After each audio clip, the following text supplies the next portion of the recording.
What's up, you guys? We are back, my lord. Back. We are back. The I'm Not in the Mood podcast is here and in your face. So make sure you grab some tea. Make sure you grab some water, a drink, depending on what time it is. Some coffee or something, and come on, have a seat with us. And I love a snack. My lord, I do love a snack. A little pretzel, a little Hershey chips.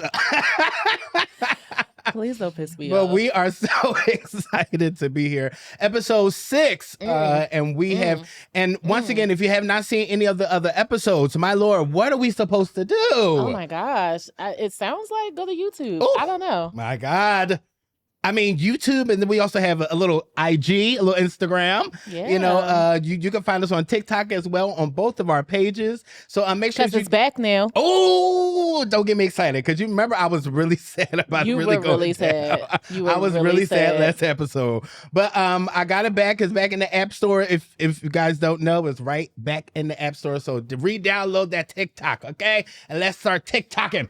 But let's do some introductions. My name is Theo, Mr. Please Don't Irk Me. And to my right and to your left, it is the hostess. You better know your directions. Okay.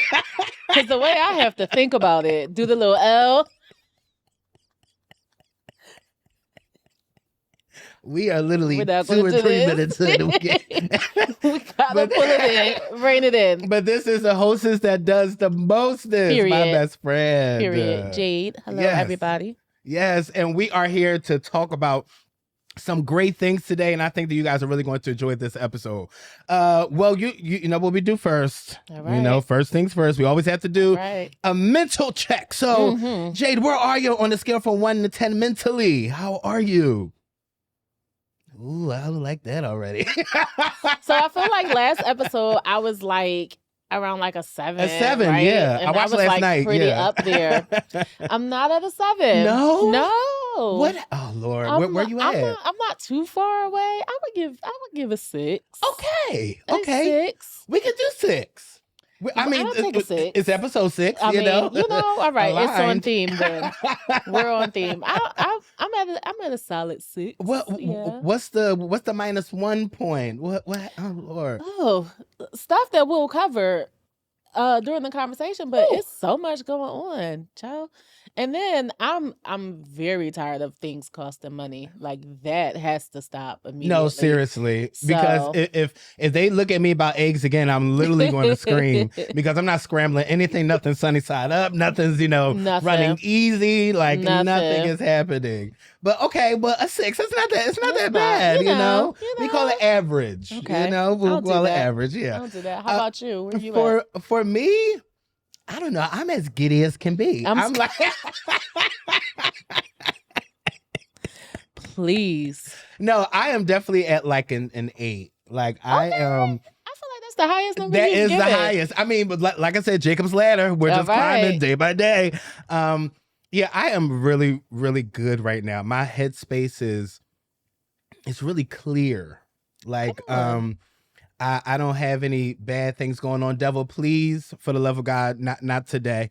Or tomorrow. Please, or next week. I mean, literally, this year has already started off. We're like, how many days into this year? And Lord, but everything is going great. Everything is dandy. Like, I am just excited to just be alive. I just believe.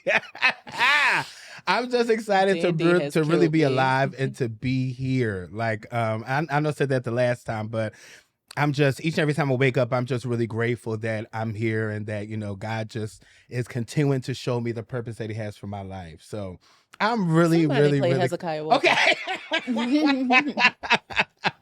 And also, when we went to the soiree, the Philly Consecrated soiree, like that really just opened my eyes to like a lot of stuff. And talking with all the other content creators and things like that, it kind of, when we were there, it was like, well, our anxiety was already on 1,000 because we're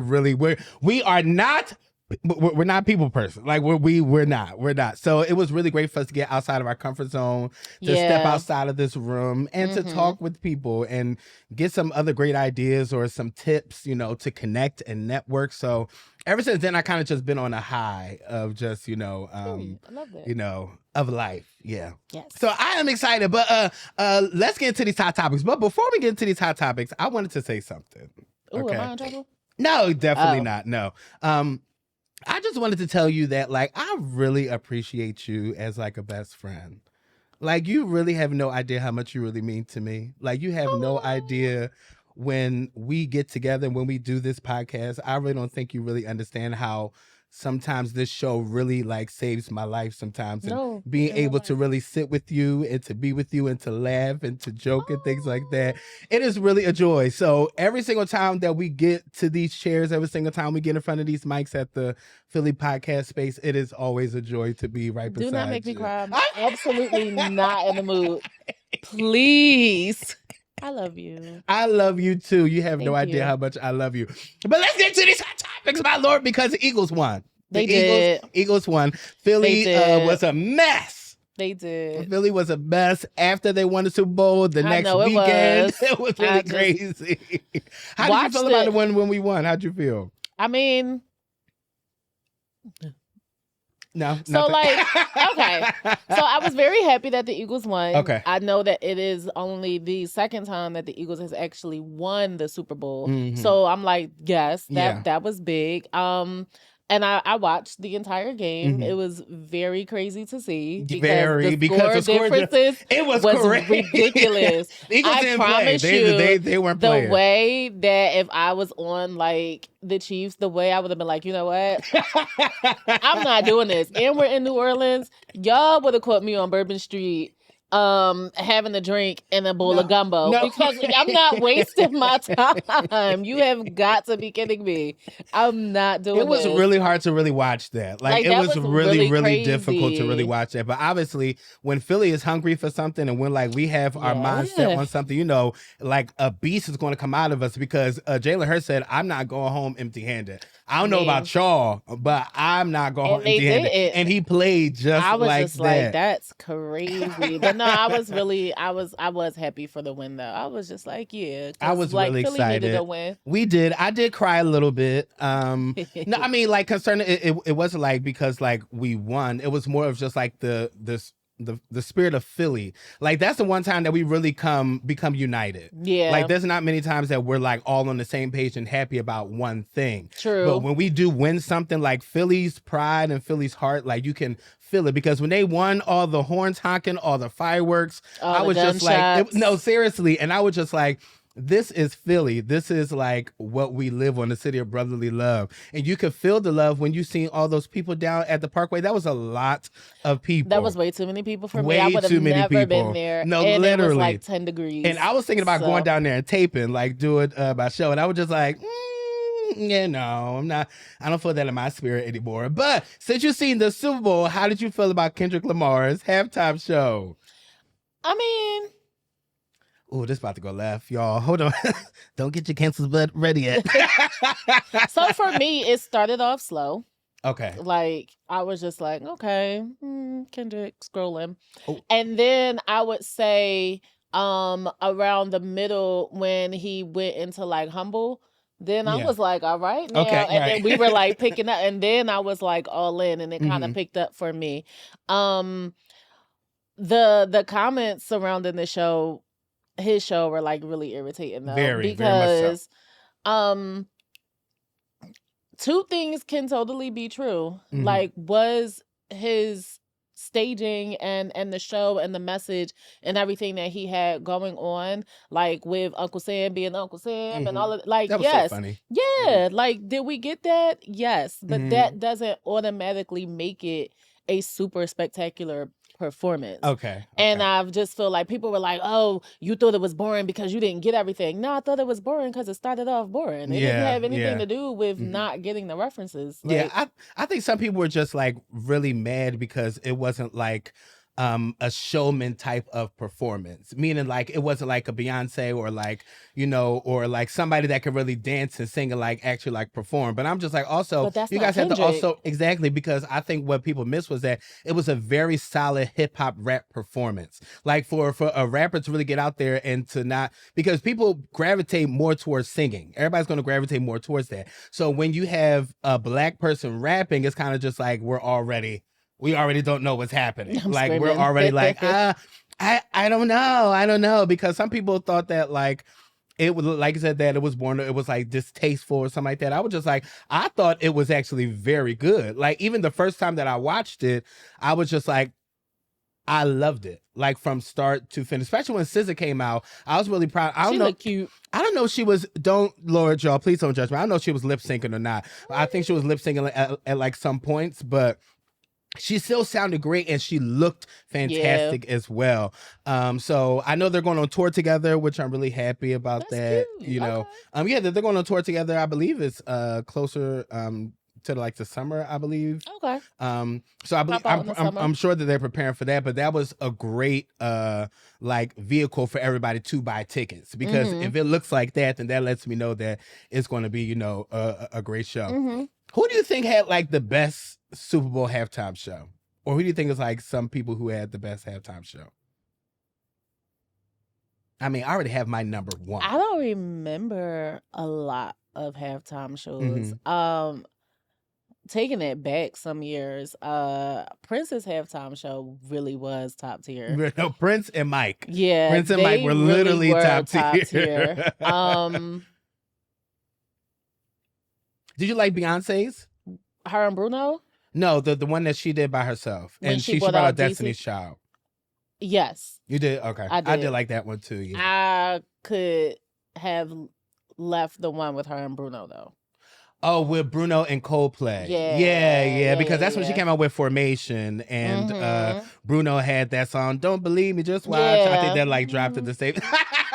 It's like we could have, you know, it could have been a no. Like everybody didn't have to sign that contract today. You know, it could have been Beyonce two times in a row. Yeah, like It really could. Who's your top? My top will always be number one. Will always be Michael Jackson. Because Mike really stood there for 3 minutes and like everybody died. Like right? No, really. like, and, you know, they were talking about. I know this is a very unpopular opinion, but they literally just put out an article saying that Beyonce has officially surpassed Michael Jackson. How do you feel about that? Like in what way though? Like in ways of like performing, in ways of, you know, in music, like in general. Like people believe that Beyonce has surpassed Michael Jackson. Do you think that there could ever be a time that Beyonce could surpass him? I mean,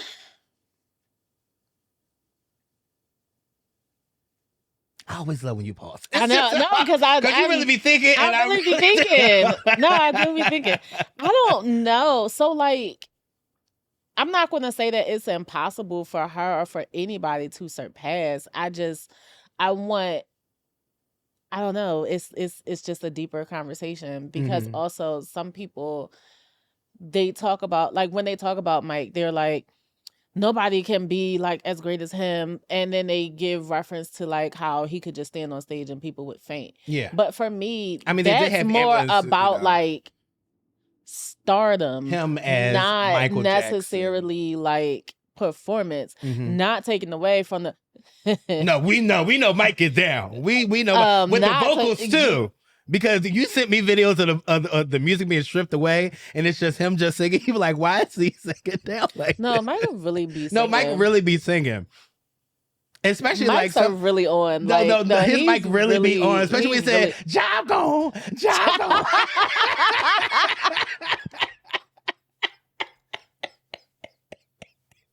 Now, Mike and Beyonce are the only two people that I've personally seen fire people while on stage. Oh, Beyonce too. That's what I said. Oh, yeah, you said Beyonce. Because when she fired her light guy, yo, she did. That was she hilarious. Said, somebody's getting fired. Like that was hilarious. No, that really was. Yeah.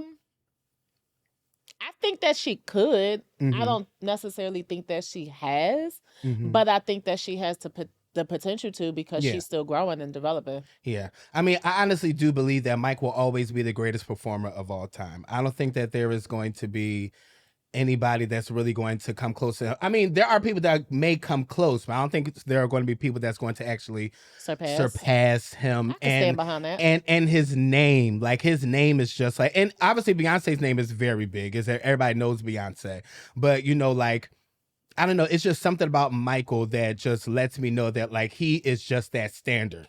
Yeah. He is the standard, and I mean, we could obviously surpass the standard, because, you know, I think that some people surpass, you know, Like, I think that, Lord, I'm not gonna get in trouble. Let me stop. But but let's talk about still talk about Appreciate you. Beyonce. How did you feel about her winning really big at the Grammys this year, winning Album of the Year, Best Country Album of the Year? How did you feel about that? Before I answer that, I have a question. Okay. Because you know all of these things and I Mhm. don't. What are the Grammys based on? The Grammys is based off of 3,000 people voting off of just creativity, art. Like, it's not like a popularity type of thing. So it's not like based on like sales and stuff It like that. is not based on sales. It's not based on sales. It is only supposed to be based off the creativity of the artist and the art that they present. Okay, then that said, I do think that she was deserving for Album of the Year for Cowboy Carter, because I do feel like Cowboy Carter just kind of... It was really good. It was really good, but it also just kind of like took off. Mm-hmm. Yeah, it took off.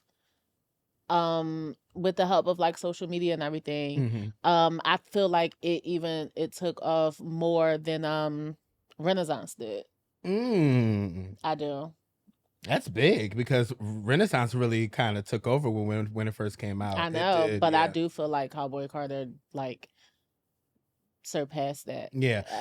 To be honest, and I know I'm probably going to be excuse me, I can hear the buzzing coming around because the last video everybody tore me apart when I said about Beyonce. They did. But to me, Renaissance wasn't an album of the year. Was it fantastic? Yes. It was very, very good. But when Cowboy Carter came into the picture, I was just like, now this is album of the year. And you know what's crazy, because you know I hated Cowboy Carter when it first came out. You really did not like Cowboy Carter. You were just like, I can't get into it. I was like, the first song pulled me in. That Requiem, I said, okay, you gotta chill. I couldn't do it, but as I like listened to it more, I was just like, you know what? Because I shout to Yaya every day. No, Yaya really is my favorite song. Do you think the country people were robbed of the album? Do you think they were? Because everybody's just saying like she's not a country artist. She shouldn't be even nominated in that category, because a lot of people believe that it was more of a pop album than being country.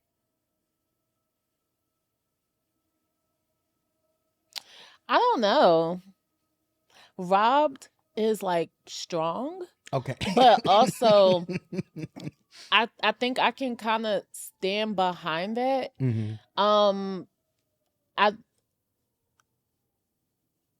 I think that it's one thing to kind of step outside of your normal genre and do something different, but I also feel like, I don't know. I feel I'm kind of in the middle, because on one hand I feel like she ain't never dropped a country album, and now she decided to do a country album, and now is country album, you know, of the year, like best country album. Yeah. Like I can understand why those country artists that have been doing it could feel robbed, but the flip side to that is, but it was a country album. Yes. And we're talking about country albums. So regardless of what her regular genre is, it was a country album. It really was a country album. So it deserved to be, and also it was more than 50% in that category. So yeah. And also, I'll probably get flack for this. We're just gonna flack it up for this one. Because even when Tori Kelly, remember when Tori Kelly put out a gospel album? And that was great. It was a fantastic album, because I still play it till this day. I'm like, Lord. She put out a gospel album, and she won in the two pretty much black categories of like the gospel contemporary thing. And it was best gospel album, and then she won for, I think, best like performance with Kirk Franklin of Never Alone. So I know that at that time some gospel artists were pissed, because they were just like, I'm a real gospel artist and she's a pop artist, and she comes to do one little gospel album and she wins over the people that have been doing it for a while. And I could understand it. Yeah. But at the same time, the argument for that is, but she did it's a gospel album. So like, what do we kind of talk about? I mean, that's just like, if I always tell people, like, if you step as an artist, I will want you to really step outside of that one genre that you're in. And I know a lot of gospel artists, they were just like they were mad that Marvin Sapp dropped an R&B album. And it's called "If I Was an R&B Artist, This is What It Would Sound Like." But a lot of people just like, in an uproar. And I'm just stop at the album day, but but a lot of people are in an uproar about it. But I'm just like, why though? I would want an artist to step outside of their You comfort know who zone. I want to do how I want to do R&B? Who? Yolanda. Yolanda can drop an R&B First of all, album. Y'all better be excited on so many levels that Yolanda went gospel. I'm gonna tell you that right now because she would have had the R&B girl. Yeah. Listen, she would have been on a few necks. Yeah, literally, because they just better be happy because she has nothing to play with. R&B. Yeah, I could definitely see that. And yeah. I would definitely. I would definitely. She could drop a jazz album and I'll be totally fine with it.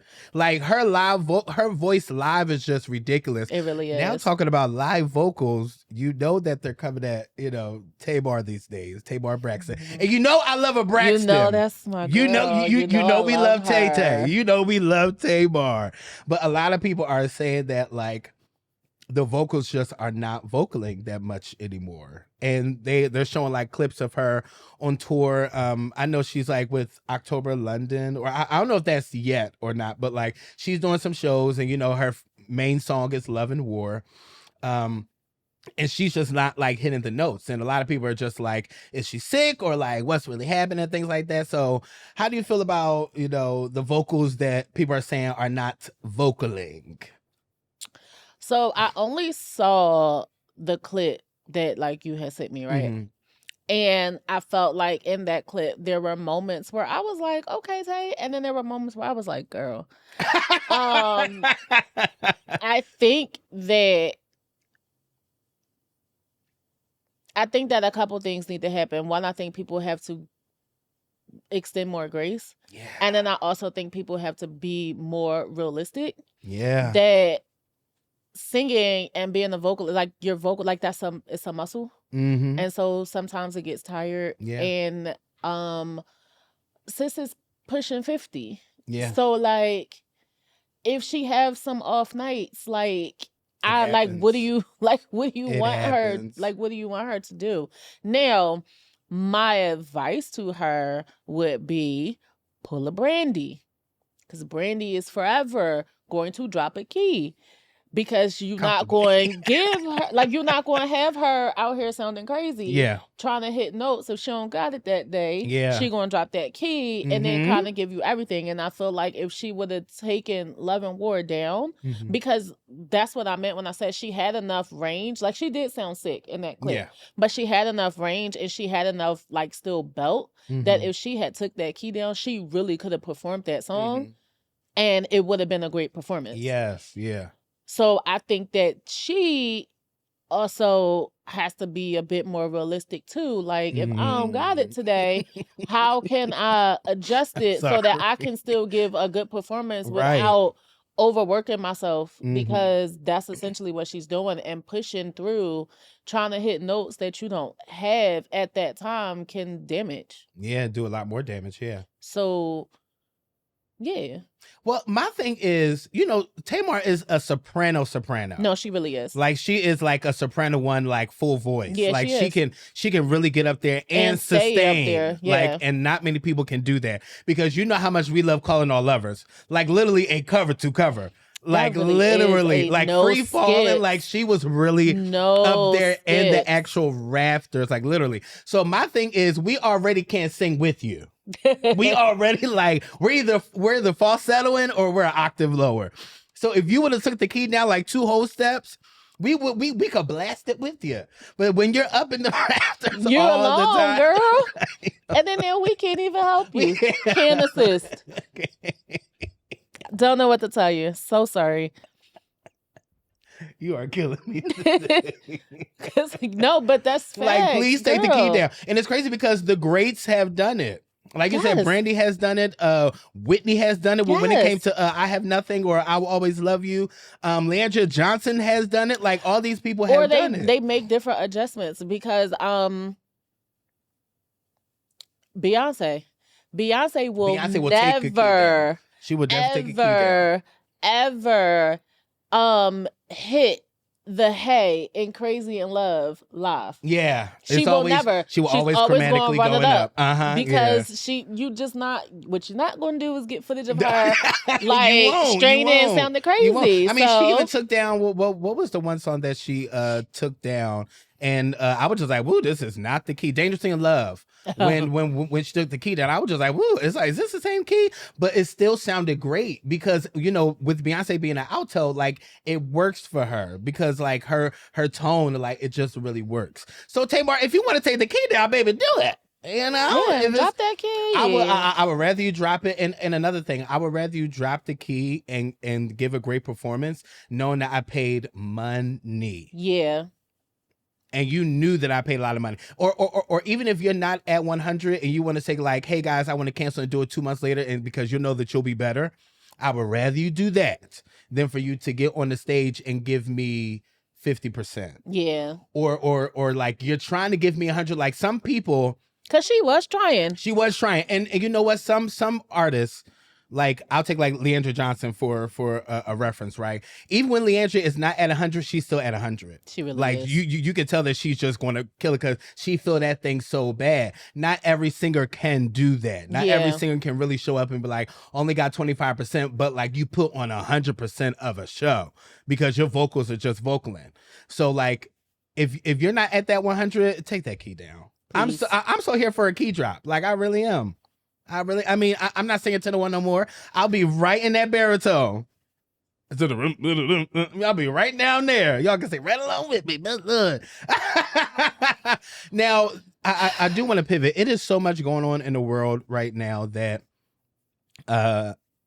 when it comes to the airplane crashes, because at this point, it's been like 6 or 7. So there was one on February 10th. There was one on February 6th. Mm-hmm. There was one in Philly that happened on the 31st of January. There was the helicopter and the airplane one that was on the 29th.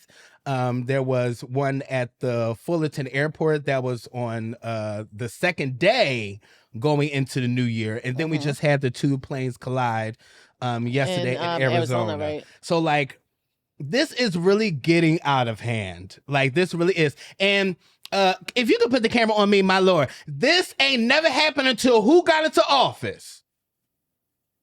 Okay. All right. Just want to make that very clear to all of you because it for me is I can only think of being Trump and that other musky boy. Whatever his name is. But how do you feel about these airplanes that's just like, it is literally almost every day at this point? I have a lot of questions surrounding it, and I'm going to tell you why. Because, yes, their mans came in and got in the office and got rid of the head of TSA. Mm-hmm. But outside of just like TSA, airlines themselves have so many security measures in place. Yeah. So I'm trying to figure out what's going on across the board that these, not just that the crashes are happening, because they actually happen quite frequently. They just don't report on them like that. But why they're happening like so close back to back, and then why are they all of a sudden hitting the media when they haven't been hitting the media? Because like I feel like when I googled it was like 13,000 plane crashes happened last year, like really? Just across, like not just commercial but like just planes in general crashed. They weren't all fatal, but it was crashes. So why are you like reporting all of them now? Do you think it's more of a conspiracy now? Do I think it's a conspiracy? That now people are just bringing more light to it because of that when it happened and because Trump is in office. I still think it's because of you, Trump. I just want to make that very clear. I do think that it is purposely being highlighted. Yeah. But I also am wondering like also what's going on behind the scenes, because what what does the one head of TSA have to do? Because like he didn't With dismantle everything. TSA. Right, He just right. got rid of the head. So Mhm. what was the co-head? Right. Like, okay, Who was you the got assistant? like you got rid of the GM, but it's no Okay. assistant manager. Like, what's going on? So like There's no that's shift leaders? Like, what's right. going No, on? but that's what I'm saying. So I'm just like, no, it's something else Mhm. in the works. It's also a little weird that like a helicopter didn't see an airplane coming.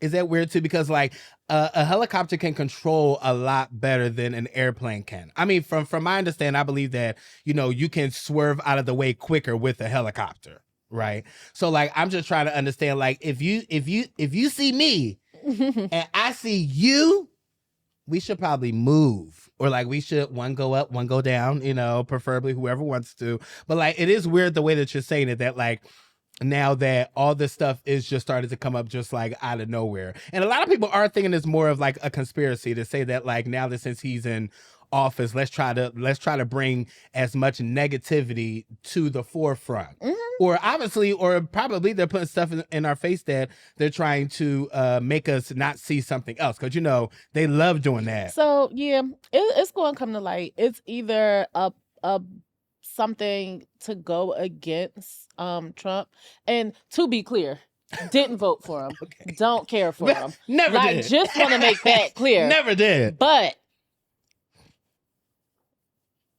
he could be innocent in this. He could not. I don't know. I feel like we're gonna find out. I feel like time will definitely tell. I mean, Mhm. time will definitely tell, even with the DEI thing that's going on. We talked about it last time.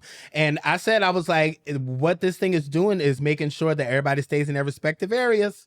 But what pisses me off about all of the talk surrounding DE&I is that most people don't even really understand what it actually is. Yeah. Mhm. And so like, I love how you always put an and I. I really love that, because that's the way it's supposed to be said.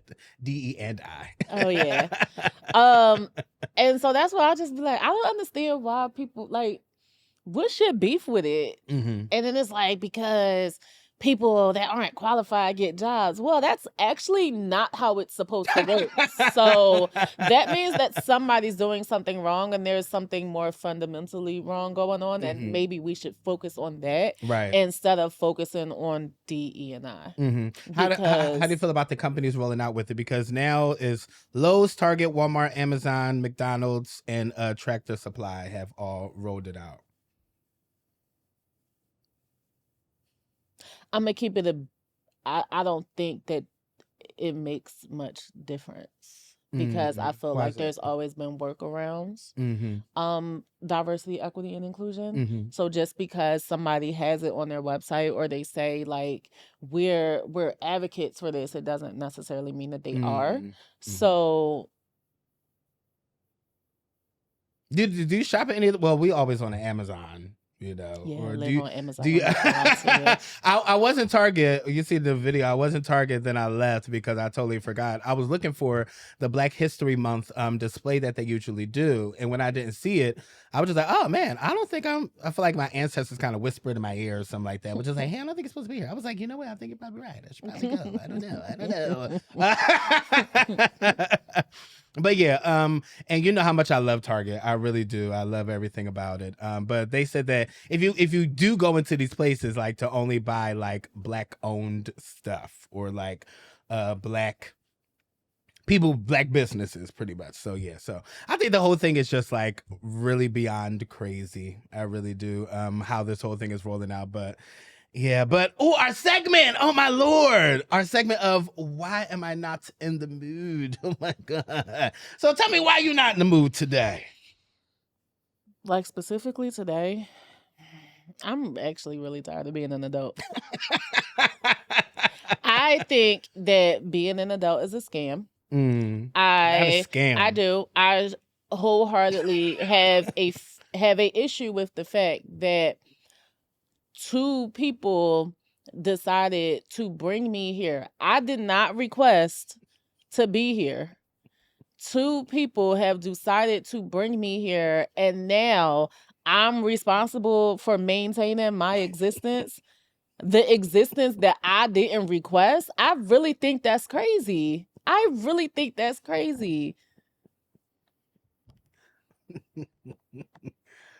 Please tell your parents that you know, like, but I love y'all dearly. Like, I love y'all too. I really think that's crazy. Like, if you really honestly think about it, that's wild. Did you hear about the child that sued his parents about that? Where he was like, I never asked to be here and You never to should be an adult. And he actually won the case. Because and I have a son. But he didn't ask to be That here. is very true. So he's going to become an adult Mhm. and have to be responsible for himself. And Yeah. I know he's going to be like, I just know you lying. Like, this is crazy. Like, this is every single day. And you are an adult so much longer than you are a child. Ghetto. It really has been ghetto out here. The reason why I'm not in the mood today is that rent is doing the first every single month. And I think that is really ridiculous. Like, I literally have to go to work to make money to pay these bills. To pay bills. I think that's really ridiculous. Crazy. Like, it's really, and then also, like, you know, I'm trying to think, like, why aren't landlords giving like 25% off on some months? Or like, hey, you know, it's January, fresh off New Year, 25% off, you know, this time. Like, nobody thinks about stuff like that. You've been a really good tenant. Like, right. You know I don't need your rent this month. Yeah, or something like that. It's on me this month. But every single first, like, because y'all not getting on the first anyway, I'm going to wait all the way to the 4th or the 5th to give right on to you, since you want every first of the month. I'm going to send you this money on the 5th. For sure, to let you sweat a little longer. Just as much as I sweated to make this money, I'm gonna make you sweat as well. I'm screaming. No, and then what also, so I need good credit to get this home. But when I make these payments, watch yourself. My score doesn't go up. I'm very confused as to how that works. Watch it now. Very, very, very strange phenomenon to me. Like, so all of this is stupid. All of this is dumb. Make the most money that I've made in my career to date. Actually, yeah. And yet everything costs 12 times more. It really does. Ridiculous. It really does. Because scam. like it really is a scam. And for you to even try to get the essentials like the milk, the eggs, the bread, $30 right off the bat. Like, and we're talking put one water loaf on your cereal. I don't know what to tell you. It's really crazy. Jay is really killing me today. No, life is killing me. Like, this is ridiculous. So that is why I'm not in the mood. Okay, because we are just really not in the mood. This segment has become so amazing for us each and every time. We can just let go of some stuff that's just happening. Because I just had to get that out. Because also the first is like not that far. What is it? The 20th today? Oh my God. And we only have 28 days in this month. And then the first is just right around there. We actually shouldn't even pay the full amount this month because we're not there for 31 days. You're going to take 3 days rent off. Expeditiously, if possible. I really hate it here. I will shout my mom out because she's coming over on Sunday and she's cooking. So shout out to my mom. I love Mama Linda. Shout out to the parents. We really do have great parents. We really do. Shout out to y'all. Y'all did a great job raising us. It's just that we just didn't. We don't want to be here. And with both of us being the youngest, like we really did it. Like you already had one before.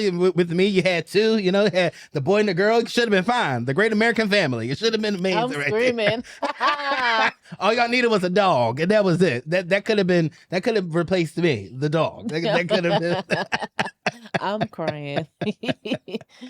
But we wanted to talk about a great topic that you brought up, and I thought that it was really awesome to really talk about this because when it comes to boundaries, like a lot of people don't start nothing, please. When it comes to boundaries, a lot of people don't understand it. Did y'all see her pour her glasses up, y'all? Please. Like a lot of people don't understand the importance of boundaries. Some people don't know how to set boundaries. And a lot of people are walking this life stressed out because they didn't set a boundary with somebody else. So what do you think are the expectations and the intentions of setting boundaries? Well, a boundary is to dictate, for lack of a better word, like how you want to be treated. So yes, set them, but more important than setting them is enforcing them, because you can Mm. say that you have a boundary, but if you let people just slip and slide, then like, do you like, okay? You talking good. So, yeah. Do you think that when it comes to boundaries, like what area of your life probably needs the most boundaries? The most? Mm-hmm. The hostess that does the mostest. I don't know how to pinpoint just one area. I Mhm. think the place that I need to have, that I'm working on, like putting more boundaries in place, is just, I guess, with myself and prioritizing like self-care and things like that. Oh. Pouring into myself without feeling guilty about it. Mm. So yeah, but that spans like different areas. So That's I can't even like, really good. What you just said was really good. thank you. When you said that that you don't feel bad pouring in, that's strong and deep. I don't know if you know how deep that is, but Oh, like thank for you. somebody to really say like to feel bad about taking time for themselves, because there are a lot of people who would say that like, yeah, I'm trying to work on myself and I'm also trying to work over here, do this and do this and do that, so I feel bad that I'm spending a lot more time on myself than I am for you. But like, it's essential that I pour a lot into myself so that I can pour into you, because I can't pour into you when I'm empty. Facts. Like, I can't do that whatsoever. Yeah. What's the hardest boundary that you ever had to set?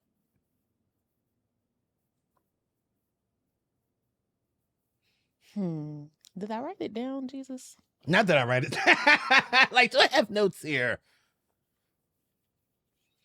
I did. The hardest boundary that I had to set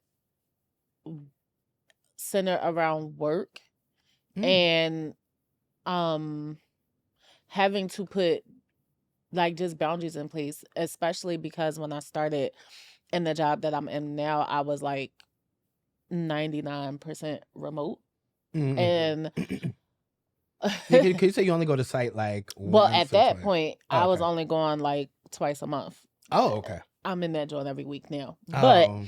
I actually kind of like it because it breaks my week up and it gets me out the house, because when I was fully remote, I was finding that I would be in the house all week.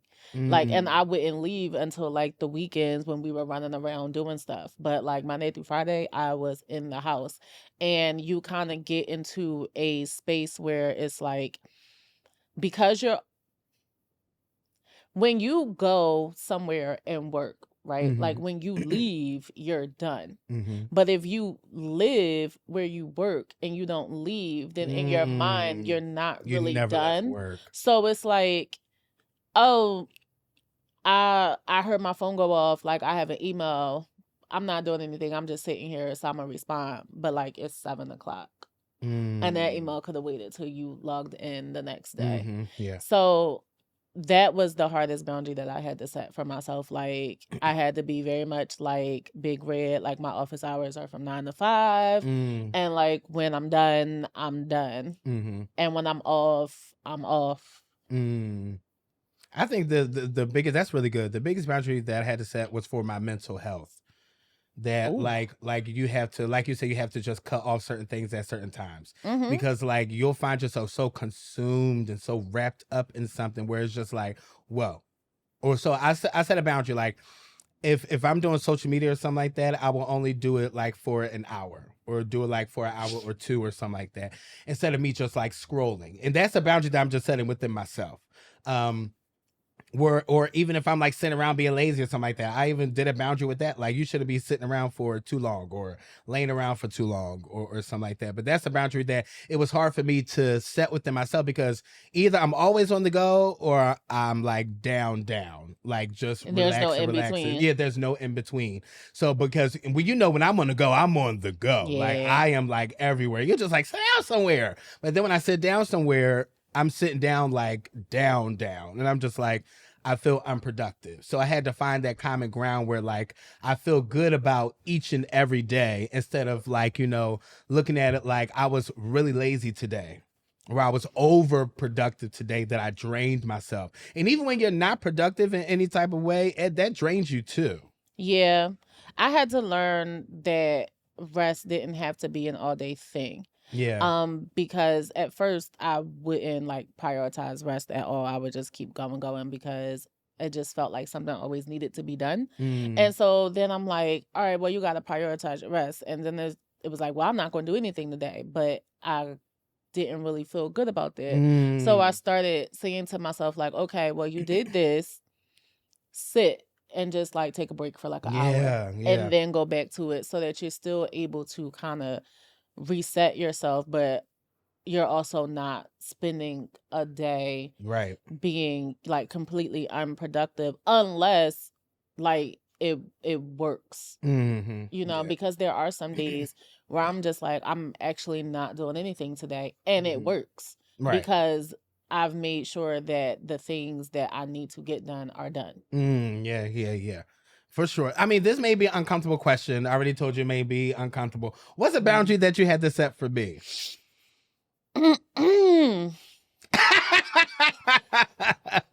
I love her so much. I think a boundary that I had to set for you and like for our friendship was leaving the past in the past. So like we don't talk about like past relationships and things like that. Now, if it's like relevant to the conversation and like you bring up your past relationships or I bring up one of my past relationships and it's relevant to the conversation, that's different.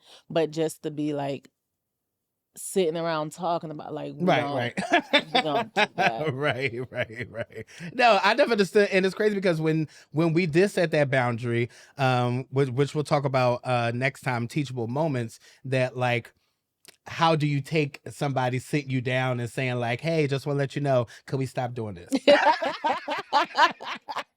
Like, I love you dearly, like I really do, but this area I don't want to talk about anymore. And like some people will look at it like, well, why not? Like, what you mean? That's our history. But it's just like, no, there's some things that need to be talked about, some things that really just don't need that much attention. Like, we don't need the media attention on it. Like, we really don't. So even when you told me that, I was just like, I totally understand. Like, I wasn't offended or anything. I think I wasn't offended when you asked for that, because obviously I'm grown. Like, if you would have told me that when we were like 18, 19, I would have been like, what would he talking about? Don't piss me off. But now at our big age, like, if you told me something that you were offended by, I'm first of all just happy that you even just came to me. Right. And to set that boundary with me, to say like, I love you and I really want this friendship to work out, but this just is one area that I just don't want to go into. And we even talked about the boundary that I set with you, or I set with all my friends, that like, I don't talk about certain things in my relationship. I mean, I'm not in a relationship, but like when I'm in a relationship, I don't believe that my friends should know every single thing that went on in the relationship. Like, you guys don't need to know about the arguments. You guys don't need to know about the disagreements. You guys don't need to know about all the highs, even when we're really great. Y'all need to know about that, because that stuff is for us. That stuff is for when I'm in a relationship. So that's a boundary that I set with everybody, because like, I love all of you, but there has to be a line. Yeah. There has to be a line to say like, we just can't cross this one. Yeah. Now there can be certain things that like we can talk about, like certain scenarios that may happen, you know, in relationships and things like that. But like, that's still me being selective of what I actually want to say. Yeah, I am selective about what I share in regards to like my marriage, and then who I share it with. Yeah. Because and it's it's not even about that, because it's not always coming from like a malicious place, but everyone that loves you can't separate a person from a situation. And so what I never want is, because I got upset at my wife, that now I'm venting to somebody and now they're looking at her differently because of something that we argued about, that we going to talk about and rectify.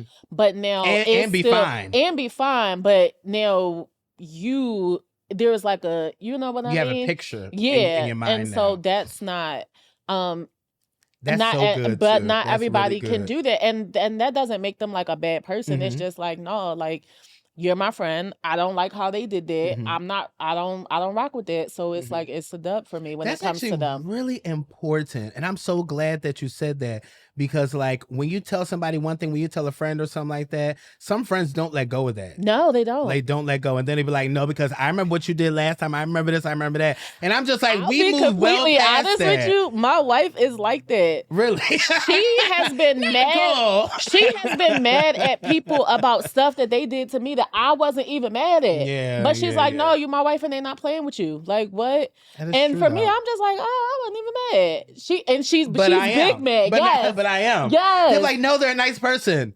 I have a finger in Yeah. mind. Like, so I get that. And so that's also why I'm selective. What I will say is both my sister and my mom are really good about being able to listen to something and just speak on the situation without it going to the person. Oh, yeah.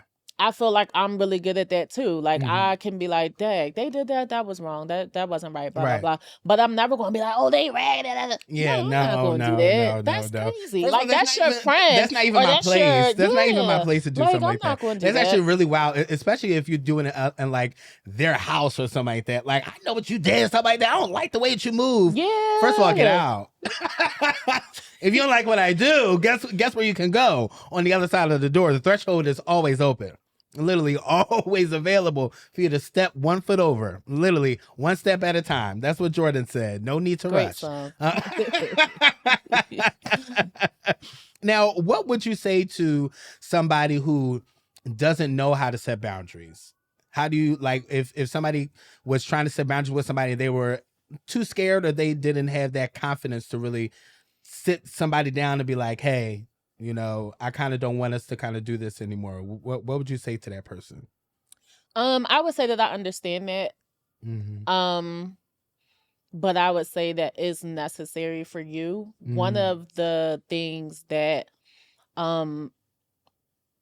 both my sister and my therapist honestly have said the same thing, so that's pretty cool. But they said you can't be more focused on keeping the peace around you when there's no peace within you. Ooh. And you are dishonoring yourself when you allow people to treat you in a way that you don't want to be treated. You are dropping gems today, my somebody Lord. I follow on TikTok, Malik McIntyre. I love him. Anyway, he said that somebody who gets angry at your boundary is somebody who never had any intention on respecting you.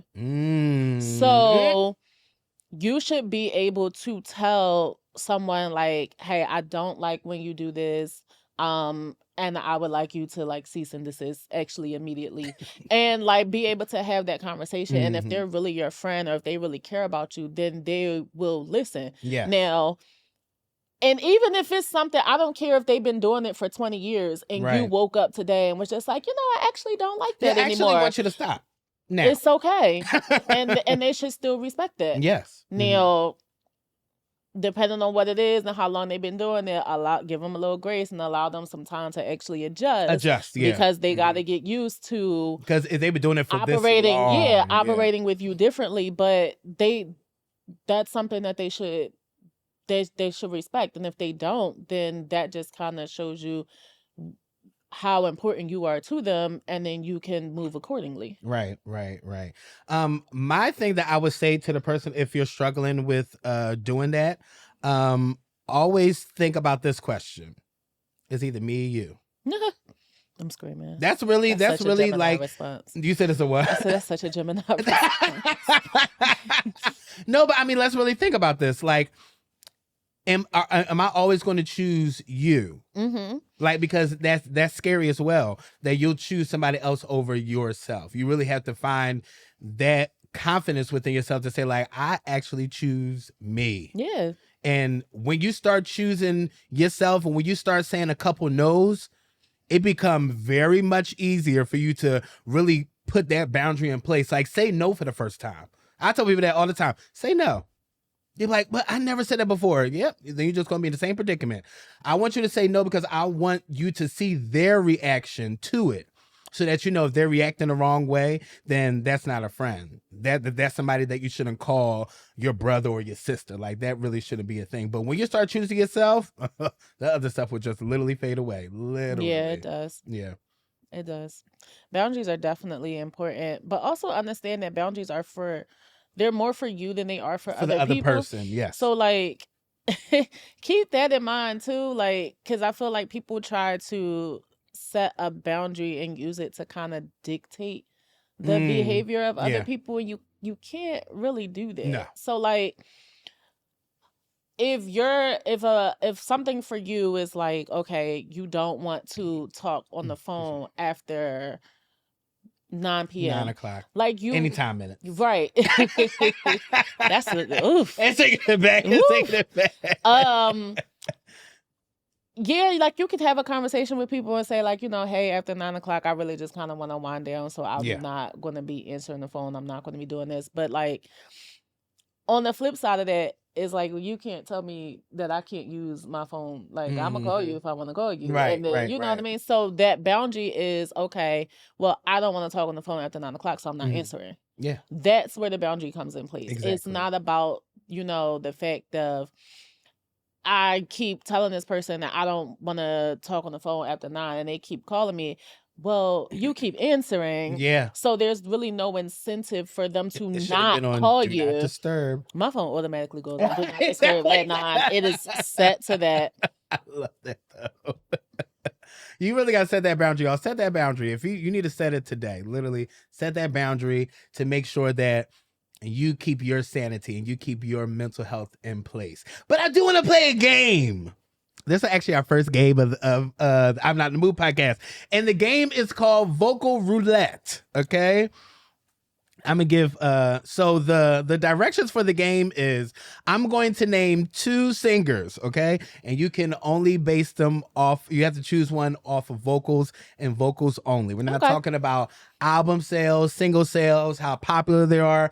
It is just only about the actual vocal. Got it. Okay, so I'm gonna give 2 names, and when you choose that one that one that you choose is going to go against another one. Okay. Let's do it. Let's do it. Okay. So the first one. Okay. The first one is Brandy or Jasmine Sullivan. Brandy. Really? Yes. Right off the bat? Right off the bat. Okay. All right. Brandy. Okay. Would you choose Brandy or Whitney Houston? Whitney. Really? Okay. I'm here for this. Okay. I like this. Okay. Whitney or Patty? Whew. Only vocals, right? Only vocals. And we know that's your grandmother. It's Patty. Patty? Even vocally, yeah. Yeah. Patty above Whitney? Yes. We can talk about it. We can talk about it. That's crazy. Okay, Patty or Anita Baker? That's still wild that you chose Patty over Whitney. It's really wild. That's kind of tough. Just soprano vocals. Going against the alto. Who is it? Vocals. Even though Anita can get up there. Anita, really? Okay. This is really shocking me today. I feel like I'm just knowing you a little bit more. I'm screaming. Anita or Gladys Knight? Woo! That is hard. Gladys. I don't know. You taking that midnight train to Georgia? She got the oil in those She does. She really do. When she said she's leaving, I said, well, my God, you will be missed. You will be missed. You so urgent. Okay, Gladys Knight or Mariah Carey?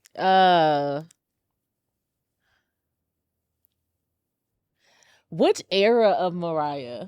Well, prime. We put all these in prime. Oh, okay. So we talking like emotions, Mariah. Yeah. Mariah. Okay. Mariah Carey or Kelly Price? Kelly. Kelly, really? Because for me, it's like Mariah has an era where I felt like she was just the top. Kelly just been that Yeah, she has. Yeah, like her Yeah. vocals have just been And also, consistently like, incredible. it's really been very consistent. Yeah, Like, so it's like she's really so like all vocals she's alone, held Kelly. it down. Yeah. Like she has. She really has.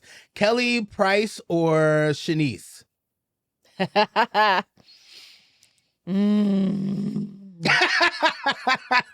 because I actually really love Shanice. I love Shanice.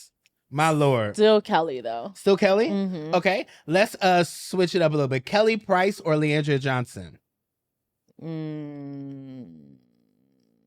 Still Kelly. Still Kelly? I know how you feel about Leandria. You know that's my girl. Okay. Leandra Johnson or Jacqueline Carr? Leandria. Leandria? Okay. Oh wait, I'm sorry. You picked I did pick Kelly Price. So it would be Kelly Price or Jacqueline Carr. Okay, still Kelly. Still Kelly? Okay. And then the last one would be no shade, Jacqueline. No, you love down. her. You love her. She sings there. Kelly Price or Samara Joy? And that's the last one.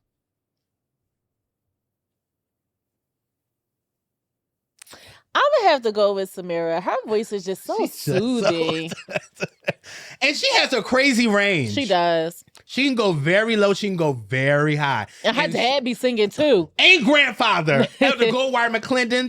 He went up against Leandra Johnson when he was on Sunday Best. I did. That's Samara Joy's grandfather. That's crazy. Isn't that crazy? The world isn't that so bananas? Small. But not the world so small. But do you have yours for me some names or no? Oh, okay. Let's do this. Oh, Ooh. I'm not ready. Tamar or Tony?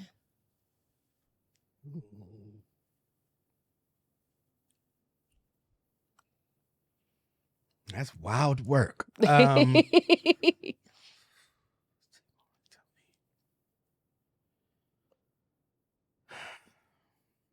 That's hard, right? Tamar. Goddamn Tony. Tony. Okay. I'm going to go with Tony. Okay. I'm sorry, Tay. I love you. Tony or Lettucey? Oh, you can't do that to me. It's definitely Lettucey, hands down. Lettucey can do no wrong in my eyes. And she killed that Black National Anthem. Lettucey or Jasmine? Thank you guys for coming to this show. It is really Lettucey or Jasmine. That's really crazy because that's two different spectrums. Okay, I'll give you one. Lettucey or Jill Scott?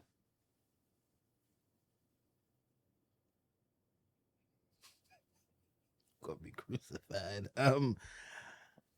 It's Lettucey. I have to choose Lettucey. That would be really, and I love you, Jill. We from Philly. I get it. Jilly from Philly. We get it. I get it. But Lettucey is really okay. The reason why I'm really choosing Lettucey is because when they did the thing for it was 4 people. It's Kelly Price, Marsha Ambrosius, and it was Lettucey, and it was Jill Scott. And Lettucey just took that song to like the thing where she was like, "My name is Peaches." Unpopular. Maybe it may be unpopular. Oh Lord. Marsha Ambrosius.